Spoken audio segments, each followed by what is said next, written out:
G20 शिखर सम्मेलन में हिस्सा लेने प्रधानमंत्री नरेंद्र मोदी दिल्ली द्वारका स्थित यशोभूमि सम्मेलन केंद्र पहुंचे।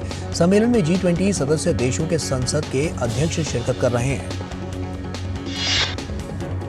प्रधानमंत्री ने शिखर सम्मेलन को संबोधित करते हुए कहा कि भारत दशकों से बॉर्डर पार से प्रायोजित आतंक का शिकार रहा है।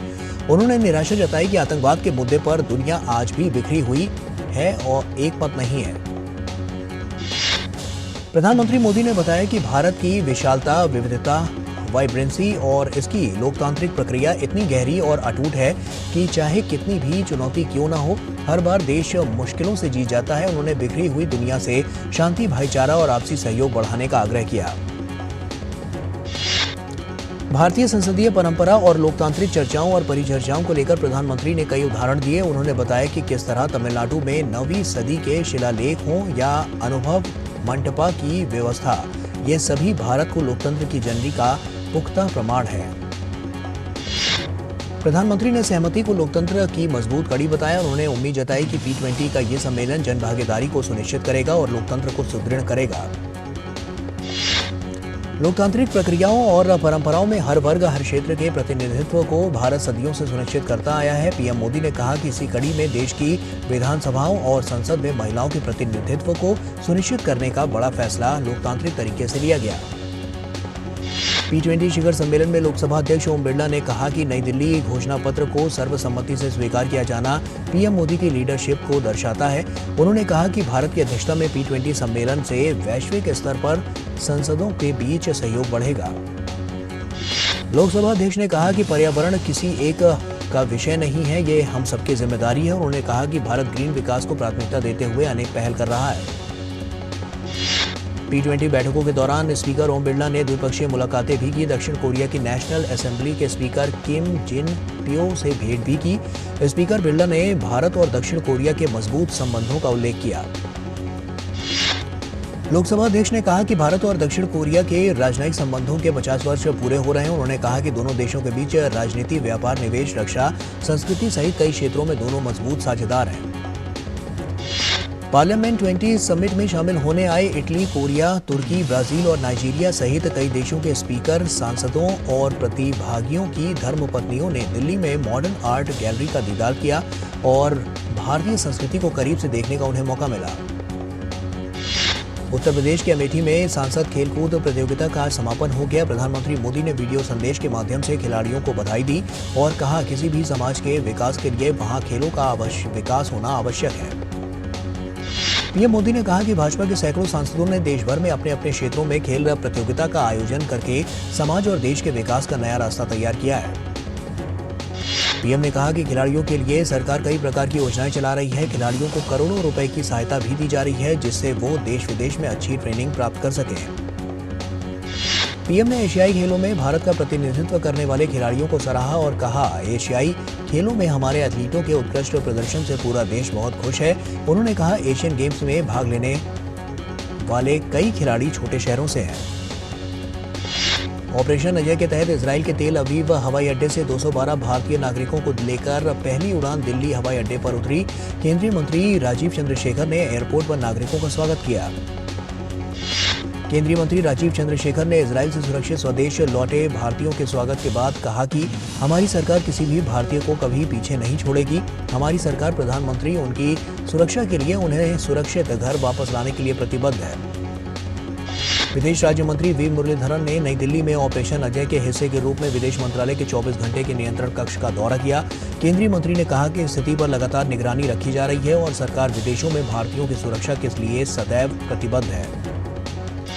बीजेपी के राष्ट्रीय प्रवक्ता गौरव भाटिया ने कहा कि आज भारत वो ताकत बनकर उभरा है जो अपने नागरिकों के साथ बुरे और अच्छे वक्त में खड़ा रहता है। केंद्रीय सूचना एवं प्रसारण मंत्री अनुराग सिंह ठाकुर ने ऑपरेशन अजय पर कहा कि चाहे कोविड का दौर हो या यूक्रेन में युद्ध का, भारत ने हमेशा अपने नागरिकों की रक्षा की है। न केवल भारतीय बल्कि जब भी मौका मिला है, विदेशियों को भी युद्ध क्षेत्र से सुरक्षित बाहर निकाला गया है।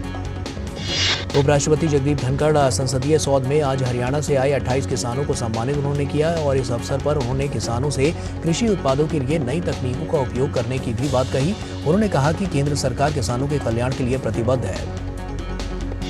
केंद्रीय मंत्री पीयूष गोयल ने नई दिल्ली के विज्ञान भवन में आयोजित राष्ट्रीय बौद्धिक संपदा सम्मेलन 2023 में भाग लिया। इस दौरान उन्होंने विभिन्न श्रेणियों में नेशनल आईपी अवार्ड 2023 भी प्रदान किए। केंद्रीय मंत्री पीयूष गोयल ने कहा कि भारत के पास नवाचार के लिए अपार संभावनाएं और क्षमताएं मौजूद हैं। जल्द ही भारत विश्व की तीसरी सबसे बड़ी अर्थव्यवस्थाओं में शुमार होगा। उन्होंने कहा कि विभाग कई सुधारों की तरफ कदम बढ़ा रहा है। दिल्ली एनसीआर में वायु गुणवत्ता पर उच्च स्तरीय टास्क फोर्स की बैठक की। प्रधानमंत्री नरेंद्र मोदी के प्रधान सचिव डॉक्टर पीके मिश्रा के नेतृत्व में इस बैठक में राजस्थान, पंजाब, हरियाणा, यूपी और दिल्ली के मुख्य सचिवों के साथ साथ भारत सरकार और CHQM के सचिवों ने भी भाग लिया। केंद्रीय गृह एवं सहकारिता मंत्री अमित शाह ने दिल्ली सिख गुरुद्वारा प्रबंधक कमेटी द्वारा आयोजित कार्यक्रम में भाग लिया। इस मौके पर सिख गुरुद्वारा प्रबंधक कमेटी द्वारा गृह मंत्री को सम्मानित किया गया। मोदी सरकार ने जो कार्य सिख समुदाय के लिए किए हैं उससे सिख समुदाय के लोग बहुत खुश हैं। सिख समुदाय का कहना है कि जितने कार्य मोदी सरकार के द्वारा सिख समुदाय के लिए किए गए हैं उतना किसी भी सरकार ने नहीं किया। कार्यक्रम को संबोधित करते हुए केंद्रीय मंत्री अमित शाह ने कहा, सिख गुरुओं ने सर्वधर्म समभाव का रास्ता पूरी दुनिया को दिखाया है। सिख समुदाय धर्म और कर्म दोनों को समान रूप से लेकर आगे चला है। केंद्रीय गृह मंत्री अमित शाह ने कहा कि 1984 के दंगे कोई भी सभ्य व्यक्ति नहीं भूल सकता। उन्होंने कहा कि मोदी जी ने SIT बनाई और 300 मामलों को फिर से खोला और दोषियों को जेल में भेजने की शुरुआत हुई। छत्तीसगढ़ में विधानसभा के आम चुनावों के पहले चरण की 20 विधानसभा सीटों के लिए अधिसूचना जारी कर देने के साथ ही नामांकन प्रक्रिया शुरू हो गई है। पहले चरण के लिए 20 अक्टूबर तक नामांकन पत्र दाखिल किए जा सकेंगे। निर्वाचन आयोग द्वारा पहले चरण के नामांकन पत्रों की जांच 21 अक्टूबर को होगी और 23 अक्टूबर तक नाम वापस लिए जा सकेंगे। मतदान 7 नवंबर को होगा और मतगणना 3 दिसंबर को होगी। दिल्ली में आम आदमी पार्टी के कार्यकर्ताओं ने पार्टी सांसद संजय सिंह की गिरफ्तारी को लेकर विरोध प्रदर्शन किया। आप सांसद संजय सिंह को ईडी ने दिल्ली एक्साइज पॉलिसी मामले में 4 अक्टूबर को गिरफ्तार किया था। मध्य प्रदेश विधानसभा चुनाव को लेकर दिल्ली में कांग्रेस केंद्रीय चुनाव समिति की बैठक हुई। इस बैठक में कांग्रेस अध्यक्ष मल्लिकार्जुन खड़गे, सांसद राहुल गांधी, KC वेणुगोपाल और अन्य पार्टी नेता शामिल हुए। मध्य प्रदेश विधानसभा चुनाव के लिए उम्मीदवारों की सूची की घोषणा पर कांग्रेस नेता रणदीप सुरजेवाला ने कहा कि उम्मीदवारों की पहली सूची नवरात्रि के पहले दिन जारी की जाएगी। भाजपा नेता कैलाश विजयवर्गीय ने इंदौर में कहा है कि प्रियंका गांधी हो या राहुल गांधी हो, झूठ के अलावा वे कुछ भी नहीं है। पिछले चुनाव में भी राहुल गांधी ने किसानों को धोखा दिया। कांग्रेस अभी भी धोखा देने का काम कर रही है। राजस्थान विधानसभा चुनाव से पहले भाजपा सांसदों को टिकट दिए जाने पर केंद्रीय मंत्री गजेंद्र सिंह शेखावत ने कहा कि सांसद भाजपा के कार्यकर्ता हैं। भाजपा का कौन कार्यकर्ता किस भूमिका में होगा, ये पार्टी के शीर्ष नेता और संसदीय बोर्ड के अधिकार का विषय है। राजस्थान के डूंगरपुर जिले में कांग्रेस नेता दिनेश खोड़निया और अशोक जैन के घर पर प्रवर्तन निदेशालय की छापेमारी की। वहीं जयपुर समेत राजस्थान के कुल 9 स्थानों पर ईडी की छापेमारी की है। प्रवर्तन निदेशालय की ये कार्रवाई पेपर लीक मामले में हुई है और इसके साथ ही जयपुर में RLP महिला मोर्चा अध्यक्ष स्पर्धा चौधरी के घर भी ईडी ने छापेमारी की है। दिनेश खोड़निया को CM अशोक गहलोत का करीबी बताया जाता है। भाजपा के वरिष्ठ नेता और राज्यसभा सांसद डॉक्टर किरोड़ी लाल मीणा ने जयपुर में पत्रकार वार्ता में आरोप लगाया कि पेपर लीक मामले के मुख्य सरगना सुरेश ढाका को राज्य सरकार गिरफ्तार नहीं करेगी। राज्यसभा सांसद ने आरोप लगाया है कि ऐसा होते ही कांग्रेस के कई मंत्री और विधायक केंद्रीय एजेंसियों के रडार पर आ जाएंगे। लॉटरी घोटाला मामले में आयकर विभाग ने पूर्वोत्तर समेत देश भर में 25 स्थानों पर छापेमारी की। बंगाल, सिक्किम, अरुणाचल प्रदेश, दिल्ली और तमिलनाडु में छापेमारी की गई। सिलीगुड़ी में भी लॉटरी किंग के नाम से मशहूर उत्तम साहा के ठिकानों पर छापेमारी की गई है। इसमें काफी सारे संदिग्ध दस्तावेज और नकद राशि बरामद हुई है।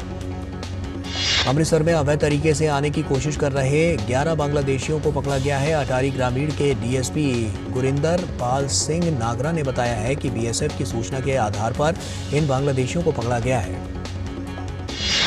सीमा सुरक्षा बल ने राजस्थान के श्रीगंगानगर जिले से सटी भारत पाक अंतर्राष्ट्रीय सीमा पर एक पाकिस्तानी ड्रोन मारकर गिरा दिया। BSF ने गिराए गए ड्रोन से मादक पदार्थ हेरोइन बरामद किए हैं। मध्य प्रदेश के मुख्यमंत्री शिवराज सिंह चौहान ने आज भोपाल में पूर्व केंद्रीय मंत्री और भाजपा नेता सरताज सिंह के आवास पर पहुंचकर उन्हें पुष्पांजलि अर्पित कर श्रद्धांजलि दी। महाराष्ट्र के पीडब्ल्यूडी मंत्री दादा भूसे ने महाराष्ट्र टोल नाकों पर चल रहे विवाद पर महाराष्ट्र नवनिर्माण सेना प्रमुख राज ठाकरे के साथ बैठक की। राज्य में टोल वसूली के खिलाफ राज ठाकरे ने एक बार फिर आक्रामक रुख अपनाया। मिजोरम के विधानसभा चुनाव के लिए भाजपा ने केंद्रीय मंत्री किरण रिजिजू को चुनाव प्रभारी नियुक्त किया है। वहीं जितेंद्र पाल मल्होत्रा को चंडीगढ़ का बीजेपी का प्रदेश अध्यक्ष नियुक्त किया गया। बिहार में जेडीयू के प्रदेश उपाध्यक्ष ललन पासवान ने पार्टी की प्राथमिक सदस्यता से इस्तीफा दे दिया है। उन्होंने कहा कि बिहार में लगातार दलितों पर अत्याचार हो रहा है। नीतीश कुमार ने जिस सत्ता को उखाड़कर सरकार बनाई थी, आज वो उसी सत्ता के साथ मिल चुके हैं। मध्य प्रदेश के गृह मंत्री नरोत्तम मिश्रा ने कांग्रेस नेता दिग्विजय सिंह को आड़े हाथों लिया। उन्होंने कहा कि दिग्विजय सिंह शुरुआत से ही सनातन धर्म का अपमान करते रहे हैं। उन्होंने आगे कहा कि घमंडिया गठबंधन सिर्फ हिंदू धर्म के ऊपर सवाल करता है। नई दिल्ली के राष्ट्रीय आपदा प्रबंधन संस्थान में राष्ट्रीय आपदा जोखिम न्यूनीकरण दिवस के मौके पर एक कार्यशाला का आयोजन किया गया। कार्यक्रम में प्रधानमंत्री के पूर्व सलाहकार अमरजीत सिन्हा ने कहा कि गरीबी को कम करना आपदा से लड़ने का सबसे मजबूत हथियार है। दिल्ली की राउज एवेन्यू कोर्ट ने आम आदमी पार्टी के राज्यसभा सांसद संजय सिंह को 27 अक्टूबर तक न्यायिक हिरासत में भेज दिया है। इससे पहले भी 10 अक्टूबर को कोर्ट ने संजय सिंह की हिरासत को 13 अक्टूबर तक के लिए बढ़ाया था। आप सांसद को दिल्ली आबकारी नीति घोटाले मामले में गिरफ्तार किया गया है। झारखंड उच्च न्यायालय ने मनी लॉन्ड्रिंग मामले में प्रवर्तन निदेशालय के समन के खिलाफ सीएम हेमंत सोरेन द्वारा दायर रिट याचिका को खारिज कर दिया है। अदालत ने दोनों पक्षों को सुनने के बाद मुख्यमंत्री हेमंत सोरेन की याचिका खारिज कर दी। आंध्र प्रदेश उच्च न्यायालय ने अंगल्लू हिंसा मामले में तेलुगु देशम पार्टी के प्रमुख एन चंद्रबाबू नायडू को अग्रिम जमानत दे दी है। उच्च न्यायालय ने अंगल्लू हिंसा मामले में बृहस्पतिवार को दलीलों की सुनवाई पूरी करने के बाद अपना आदेश सुरक्षित रखा था। उच्चतम न्यायालय ने महाराष्ट्र के मुख्यमंत्री एकनाथ शिंदे और कई विधायकों की अयोग्यता से संबंधित याचिका पर फैसला करने में देरी को लेकर विधानसभा अध्यक्ष के प्रति नाराजगी जताते हुए कहा कि वे शीर्ष अदालत के आदेशों की अनदेखी नहीं कर सकते। केंद्रीय वित्त मंत्री निर्मला सीतारमण ने मोरक्को के माराकेच में चौथी G20 वित्त मंत्रियों और केंद्रीय बैंक गवर्नरों की बैठक की अध्यक्षता की। इस मौके पर रिजर्व बैंक ऑफ इंडिया के गवर्नर शक्तिकांत दास भी इस मौके पर मौजूद रहे। प्रवर्तन निदेशालय ने हैदराबाद में करोड़ों रुपए के कथित आईपीओ घोटाले से जुड़े धन शोधन के मामले की जांच के तहत 3 लोगों को गिरफ्तार किया है। इन तीनों को 11 अक्टूबर को पीएमएलए के प्रावधानों के तहत हिरासत में लिया गया था। पैनासोनिक लाइफ सॉल्यूशंस इंडिया ने नए मॉड्यूलर स्विचेस अकीना और रीजेंट को लॉन्च करने की घोषणा की है। कंपनी ने कहा है कि बिजली के स्विचेस बनाने वाली सबसे बड़ी निर्माता तथा देश की सबसे बड़ी ईसीएम कंपनियों में से एक है। ऑनलाइन खाना डिलीवरी करने वाली कंपनी जोमेटो और मैकडॉनल्ड्स पर शाकाहारी की जगह मांसाहारी भोजन की गलत डिलीवरी के लिए 1 लाख रुपए का जुर्माना लगाया गया है। जोमेटो ने कहा है कि वो आदेश के खिलाफ अपील दायर करेगा। देश का निर्यात इस साल सितंबर में 2.6% की कमी के साथ 34.47 अरब डॉलर रहा। पिछले साल इसी महीने में निर्यात 35.39 अरब डॉलर था। सरकारी आंकड़ों के मुताबिक सितंबर में आयात भी 15% की कमी के साथ 53.84 अरब डॉलर रहा। वहीं पिछले साल की इसी महीने में ये 63.37% अरब डॉलर था। कंपनी एयर इंडिया एक्सप्रेस ने अगले 15 महीनों में अपने बेड़े में 50 नए B737 मैक्स विमानों को शामिल करने की योजना बनाई है। बता दें कि टाटा समूह की इस कंपनी में AIX कनेक्ट के विलय की प्रक्रिया भी जारी है। Company Kothari industrial corporation limited ने कृषि कार्यों में ड्रोन प्रौद्योगिकी के इस्तेमाल के लिए एक अलग ड्रोन इकाई स्थापित की है। इस इकाई पर अगले कुछ वर्षों में 150 करोड़ रुपए से अधिक निवेश किए जाने की संभावना है। वाणिज्यिक वाहन बनाने वाली कंपनी अशोक लेलैंड को तमिलनाडु राज्य परिवहन उपक्रम से 1666 डीजल बसों का ठेका मिला है। कंपनी को किसी राज्य परिवहन उपक्रम से मिला ये सबसे बड़ा ठेका है। भारत की 250 से अधिक प्रौद्योगिकी कंपनियां अपने अत्याधुनिक उत्पादों और समाधानों का प्रदर्शन करने के लिए दुबई में आयोजित होने वाले सूचना प्रौद्योगिकी प्रदर्शनी में भाग लेंगी। देश का कृत्रिम मेधा कार्यक्रम भारत को 2026 तक 1000 अरब अमेरिकी डॉलर की डिजिटल अर्थव्यवस्था बनाने में मददगार होगा। देश के कृत्रिम मेधा कार्यक्रम पर जारी रिपोर्ट में ये बात कही गई है। निजी क्षेत्र की बीमा कंपनी HDFC लाइफ का शुद्ध लाभ चालू वित्त वर्ष की दूसरी तिमाही में 15% बढ़कर 377 करोड़ रुपए रहा। कंपनी ने अपने बयान में कहा कि कुल प्रीमियम आय भी 12% बढ़कर 26,613 करोड़ रुपए हो गई है। वैश्विक बाजारों में कमजोर रुझानों के बीच आज शेयर बाजार लाल निशान पर बंद हुआ। सेंसेक्स 125.65 अंक की गिरावट के साथ 66,282.74 अंक पर बंद हुआ। दूसरी तरफ निफ्टी में भी 42.95 अंक की गिरावट दर्ज की गई। ये दिन के अंत में 19,751.05 अंक पर बंद हुआ। अंतर्राष्ट्रीय स्तर पर कच्चे तेल की कीमतों में उबाल के बावजूद घरेलू स्तर पर पेट्रोल और डीजल के दाम स्थिर रहे, जिससे दिल्ली में पेट्रोल 96.72 रुपए प्रति लीटर और डीजल 89.62 रुपए प्रति लीटर पर बिक रहा है। जारी संघर्ष के बीच इजराइल ने संयुक्त राष्ट्र से कहा है कि वाडी गजा में रहने वाले 11 लाख लोग अगले 24 घंटों में दक्षिणी गजा चले जाएं। बता दें कि 11 लाख लोगों को ये आबादी गजा पट्टी की आबादी की लगभग आधी है। इजराइल ने यह घोषणा तब की है जब अनुमान है कि उसकी सेना गजा में जमीनी हमला शुरू कर सकती है, क्योंकि उसके हजारों सैनिक सीमा पर इकट्ठे हो रहे हैं। संयुक्त राष्ट्र ने इजराइल से आदेश वापस लेने को कहा है। यूएन ने अपने एक बयान में कहा है कि इतने लोगों का दक्षिणी गजा की ओर जाना इतना आसान नहीं होगा, इसमें लोग हमले के शिकार हो सकते हैं। इजराइल फिलिस्तीन संघर्ष में अब तक फिलिस्तीन के कम से कम 1537 लोग मारे गए हैं, जबकि 6612 से अधिक लोग घायल हुए हैं। वहीं इजराइल में मरने वालों की संख्या 1300 पहुंच गई है, जबकि 3000 से ज्यादा लोग घायल हैं। ईरान के विदेश मंत्री हुसैन अमीर अब्दुल्लाह ने हिजबुल्लाह नेता सैयद हसन नसरल्लाह से बेरूत में मुलाकात की। अमेरिकी रक्षा सचिव लॉयड ऑस्टिन ने कहा है कि पेंटागन इजराइल को और अधिक सैन्य सहायता देने के लिए तैयार है। इजराइल फिलिस्तीन जारी संघर्ष के बीच तुर्की ने गजा की सहायता के लिए राहत सामग्री भेजी है। स्पेन में लोगों के ट्राबाडा क्षेत्र में लगी जंगल की आग में कम से कम 1112 एकड़ का नुकसान हो गया है। स्पेन सितंबर और अक्टूबर में बेमौसम गर्मी का सामना कर रहा है, जो जंगल की आग को फैलने में मददगार हो रही है। प्रधानमंत्री नरेंद्र मोदी शनिवार को मुंबई में अंतर्राष्ट्रीय ओलंपिक समिति के 141वें सत्र का उद्घाटन करेंगे। ये अंतर्राष्ट्रीय ओलंपिक समिति के सदस्यों की महत्वपूर्ण बैठक होती है। सत्र में ओलंपिक खेलों के भविष्य को लेकर महत्वपूर्ण फैसले लिए जाते हैं। भारत 40 साल के बाद दूसरी बार IOC सत्र की मेजबानी कर रहा है। इससे पहले 1983 में नई दिल्ली में IOC के 86वें सत्र का आयोजन किया गया था। 2028 में लॉस एंजलिस में होने वाले ओलंपिक में क्रिकेट का शामिल होना लगभग तय हो गया है। IOC के कार्यकारी बोर्ड ने आयोजन समिति के इस प्रस्ताव को मंजूरी देते हुए इसे IOC सत्र में रखा है। केंद्रीय खेल मंत्री अनुराग सिंह ठाकुर ने कहा कि इंटरनेशनल ओलंपिक कमेटी की बैठक का आयोजन भारत में होना बड़ी बात है। भारत में पहले एशियाई खेल में खिलाड़ियों का बेहतरीन प्रदर्शन, फिर क्रिकेट वर्ल्ड कप का आयोजन हो रहा है, तो ऐसे में देश में खेल उत्सव का माहौल है। विश्व कप में कल भारत का सामना चिर प्रतिद्वंदी पाकिस्तान के साथ अहमदाबाद के नरेंद्र मोदी स्टेडियम में खेला जाएगा। अब तक दोनों मुकाबले जीत चुकी इन दोनों टीमों की नजर जो है वो हैट्रिक लगाने पर होगी। वनडे विश्व कप में पाकिस्तान के खिलाफ भारत का पलड़ा भारी है। पाकिस्तान की टीम भारत को विश्व कप में कभी हरा नहीं पाई है। अब तक हुए सभी 7 मैच भारत ने जीते हैं। ICC विश्व कप में न्यूजीलैंड ने लगातार तीसरी जीत हासिल कर ली है। आज खेले गए मुकाबले में न्यूजीलैंड ने बांग्लादेश को हराने में सफलता पाई। भारतीय क्रिकेट टीम के सलामी बल्लेबाज शुभमन गिल को सितंबर महीने के लिए ICC player of the month का पुरस्कार मिला है। गिल ने एशिया कप में 75.5 के औसत से सबसे अधिक 302 रन बनाए थे।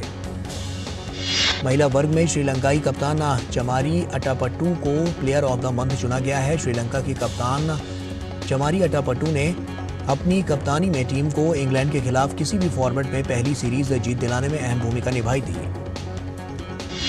भारतीय दल ने विश्व कैडेट शतरंज चैंपियनशिप से नाम वापस ले लिया है और इस प्रतियोगिता का आयोजन 14 से 23 अक्टूबर को मिस्र में किया जाना था। विश्व विजेता अर्जेंटीना ने दक्षिण अमेरिका फुटबॉल विश्व कप क्वालिफाइंग मुकाबले में अपने जीत के सिलसिले को बरकरार रखा है। एक अन्य दक्षिण अमेरिका फुटबॉल विश्व कप क्वालिफाइंग मुकाबले में ब्राजील को वेनेजुएला के खिलाफ ड्रॉ से संतोष करना पड़ा। स्कॉटलैंड को यूरो 2024 के लिए क्वालिफाई करने के लिए अभी और इंतजार करना पड़ेगा। अपने क्वालिफाइंग अभियान के स्कॉटलैंड को स्पेन के खिलाफ 2-0 से हार का सामना करना पड़ा। स्पेन के पूर्व मैनेजर योर्गे विल्दा को मोरक्को की राष्ट्रीय महिला फुटबॉल टीम का प्रमुख कोच बनाया गया है। शाहरुख खान की फिल्म डंकी की रिलीज डेट को पोस्टपोन नहीं किया गया है। फिल्म इसी क्रिसमस पर रिलीज होगी। फिल्म जवान की कमाई का सिलसिला 5वें सप्ताह भी जारी रहा। फिल्म ने अब तक 569.50 करोड़ रुपए की कमाई कर ली है। केंद्रीय मंत्री नितिन गडकरी की बायोपिक गडकरी का फसलों का पोस्टर जारी कर दिया गया है। थलापति विजय की फिल्म लियो को विदेशों में जबरदस्त प्रतिक्रिया मिल रही है। फिल्म यूरोप में पहले दिन की एडवांस टिकट बुकिंग मामले में पठान को पीछे छोड़ते हुए नजर आ रही है। अभिनेता विक्की कौशल की अपकमिंग फिल्म सैम बहादुर का टीजर जारी कर दिया गया है। फील्ड मार्शल सैम मानेकशॉ के जीवन पर आधारित इस फिल्म का निर्देशन मेघना गुलजार ने किया है। अभिनेता Salman Khan Katrina Kaif starrer film tiger 3 Diwali पर रिलीज होगी। देश में आज नेशनल सिनेमा डे मनाया जा रहा है। इस दौरान फिल्म जवान फुकरे 3 मिशन रानीगंज को दर्शकों से जबरदस्त प्रतिक्रिया हासिल हुई है। अक्षय कुमार की फिल्म मिशन रानीगंज को इसके मेकर्स ऑस्कर में भेजने की तैयारी कर रहे हैं। मशहूर गायक किशोर कुमार की आज 36वीं पुण्यतिथि है। किशोरदा 13 अक्टूबर 1987 को दुनिया को अलविदा कह गए थे। उनका जन्म 4 अगस्त 1929 को मध्य प्रदेश के खंडवा में हुआ था। दंगल और ताल जैसी फिल्मों में नजर आ चुकी लोकप्रिय चरित्र अभिनेत्री भैरवी वैद्य का निधन हो चुका है। 67 साल की एक्ट्रेस पिछले कई महीनों से कैंसर से जंग लड़ रही है।